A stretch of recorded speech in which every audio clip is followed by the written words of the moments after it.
Hello my garden friends, it's Beverly here and welcome back to the channel. So today I'm in my front yard flower garden, and for the past week we have been having a heat wave to begin with. We had temperatures of in the 80s and the 90s, and a couple of really extremely hot days that lasted about 4 days, and right after that we started having some heavy rain, torrential weather with lightning and lots of rain. And the thing about the rain is it would fall for a bit, then it stop, and then it restarts, and it did that for a good 2.5 days. With all of that, the garden is a little distorted in that there are plants falling over, there are shrubs that need to be cut back, which I wasn't able to do because of the heat wave, which from the heat wave turned into pretty much a tornado, mini tornado. So I'm going to go ahead and give you a quick overview of what the garden is like now after all that extremities in weather. Then I'm going to do a bit of cleaning up, as in cutting back some shrubs, tying up some plants, and then I will give you a mini tour after all the cleanup is done. So yeah, let me just give you a quick overview of what I'm starting out with. Starting in this corner, you can see my barberry bush, which is one of my favorite. That's a mess there. Needs some trimming up, so I'll be coming in and I'll be trimming that one. Another one of my lovely shrub over there. Love that one, but you can hardly see it because it's somewhat covered by the Japanese maple. So I need to shape that up a bit. The Japanese maple need to get a bit of trimming. My spirea being hidden at the back there, and for this one, with it being tall, for sure the wind and the rain took a toll on my Shastia daisy. So you can see some pretty much lying on the ground. So I'll come and I'll tie that up. Those are some of the things I'll be doing to maintain the garden. Luckily, I'd tied up my hydrangea earlier in the season, so that's still standing upright. But I'm going to go in, do some cleaning up, and then I will give you a tour right after.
Now that I've gone through and trimmed back my shrubs, such as the barberry shrub, the Japanese maple. I will now take you on that quick tour to show you what the garden has been up to. So for the barberry there that I shaped up, that's it there, looking much better. Now you can see that shrub in plain sight. The Japanese maple looking much better with a bit of a haircut there. And now you can see the black eye Susan, which will be blooming in a little bit from now. And the spiry over there doing its thing. And this is a oriental lily that will be coming through soon. My snapdragons looking good so far for what's blooming. There's still more to come. That's for the snapdragon. And this Asiatic lily there, planted that last fall, got that on clearance. I got 3 of them, and there are 2 others on the other side. I'll show that soon. And for the Shastia daisy, this one has grown quite tall, so that's blooming there. I have another one which is much shorter. And before I go further, let me just come back over here. And then you see the daylily, sedum, that's my coleus in the pot. And this is another lily. Love that color. That's beautiful. Love that. That one just started blooming today. And at the front here, a bit of color. And my candy tuft, that's the white candy tuft. My Alyssium right across the border. And my astus and some pansies there. And going back over here, you'll see the rose bush. I just cut back some of these also today. The ones that were dying, I cut it back, and in no time, this will keep reblooming. And this is echinacea there coming up. This is the other Shastia daisy, and that's just starting to bloom, not yet in full bloom. And there goes my sedum. And my sedum, I think my sedum usually stand out a little bit more, but I think they're somewhat crowded. And there's another Asiatic lily. I had 2, and we just missed the bloom from this one. So there were 2 going on here. And I planted these, as I said, just in the fall, got them on clearance, so they will take a little time to get bigger and to expand some more. And the shrub there. And one thing I would like to point out for this section of the garden, if you've been following me, I extended the garden this year. So the garden had ended somewhere about there.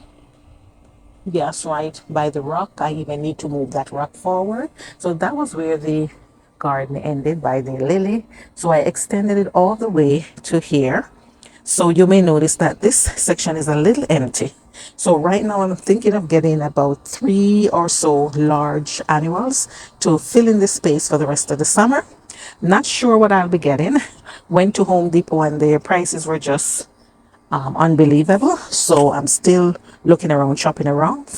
But I would like your help if you can help me decide on what to put in this vacant area here until I can decide what to get permanently. And as I said, I was thinking of dropping in some annuals for now. So that's what's going on with this area. Over here, you will see my shrub. That's looking good. Another oriental lily. And this one here, little beautiful one that always changes its color. The astas I move from behind and I move these forward. Another one over there. And I love this dianthus here. I'm thinking of getting 2 more dianthus, the exact color and texture to add with this one. That's more there. The Alyssium still going around by the border. And a few annuals. And that's that. And this is a Cleome. And I love that. That's having more blooms coming out. So when they're all blooming, that should look good. And over here, my blanket flower grew that from seed. This is the tall version. I actually was looking for the short version of the blanket flower. These are tall, but that's okay. That's not a problem. My sedum, and look at the beautiful hydrangea. Just doing its thing. Yeah. So that's the hydrangea. Quite massive. And then some daylily going on here. Some black eye Susan. And then you have the Rose of Sharon that's been growing. Yeah. So that's what the garden has been up to. And I will give you a quick peek of another section that I started last year. Section is under the tree, which is shaded. So I have the coleus going there, and I have it in pot. So I can take this pot inside come fall. And that's one I'd like to keep. And there you go, impatient, on the verge of blooming. Planted that from seed. Another one. Another one here. And this is the other section of the garden that I extended last year. And there's another lily there getting ready to bloom. And for the peony, we just missed the bloom. This was a beautiful pink peony. I planted it last year, so only got 2 flowers this year. And we missed that because, you know, they don't bloom for very long. So that has done its thing. And hopefully next year I'll get much more bloom. And I have a bit of border of alyssum here going, and a few pansies and petunia, and some sedum there. For this year, all I'm planning, I put a grass to the very top there for some height and maybe a lovely plant in the middle. I tried to grow a okra there, but the rabbits kept eating that one down, so I'll try something else. And then for the flower pot, this one I made up from scratch this year. Wasn't one of my best, but still, that's okay. But I think it's doing all right with a lot of colors going on there. And here goes the coleus that I overwintered inside. Another impatiens that I planted from seed. And my dilapdila here that I'm trying for the first time. And I put these in pots because I'd love to take these inside come fall. And another pot that I planted from scratch. Love this one. This one is just perfect. This year I didn't plant these hanging baskets. I was just running out of time, a little overwhelmed. So I bought me these 2. Not quite of a variety as I'm used to when I make my own, but I think these will do. So that's what's going on there.